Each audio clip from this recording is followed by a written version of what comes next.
I'm Dani from Edgeworth Physio, and welcome back to part 2 of my injury prevention series. Disclaimer as always that this is for educational purposes only and is not medical advice.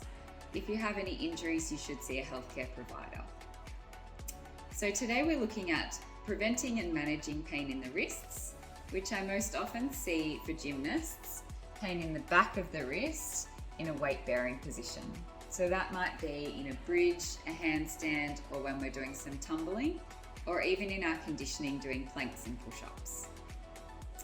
So the first thing I always look at for wrists for injury prevention is, do we have enough range of motion for the sport that we have chosen?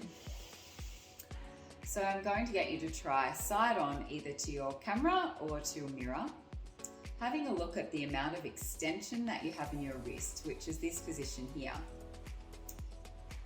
For gymnastics, we want at least 90 degrees, preferably 100 or even a little bit more.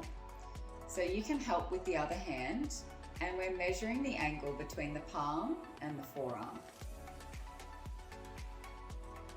To try and improve on this range of motion and free those wrists up a little bit, we can try a simple exercise.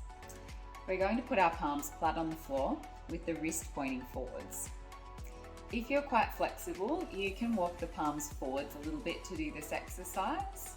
If your wrists are a bit stiff or if they're sore, walk them back a little bit so they're at less of an angle of extension.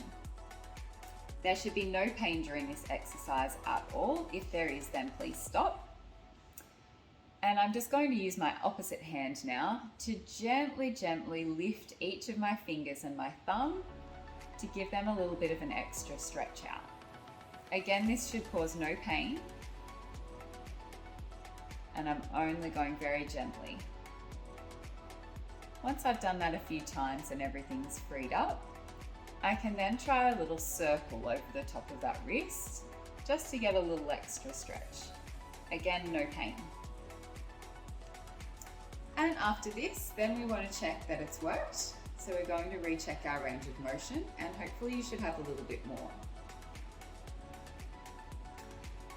Now, in terms of injury prevention, having the range of motion is not the only important thing. We also want to have strength in that range of motion and to be able to control it well. So again, with the palms flat on the floor, this time fingers pointing forwards, we're going to come into wrist extension just as far as it's comfortable. And from there, I'm going to lift my hand off the floor and try and keep my palm and my fingers horizontal. So this way I'm really controlling that extension. I'm able to use it. Often when we get people to do this, we see the wrist drops a little bit, so I've lost my extension here. We really want to be strong here and be able to do about 10 reps.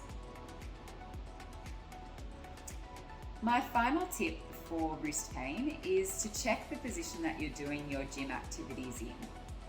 So commonly people that have wrist pain we see in their weight-bearing exercises, and I'm just going to do a 4-point kneeling, but you can check this in your bridge, your handstand, or anything else.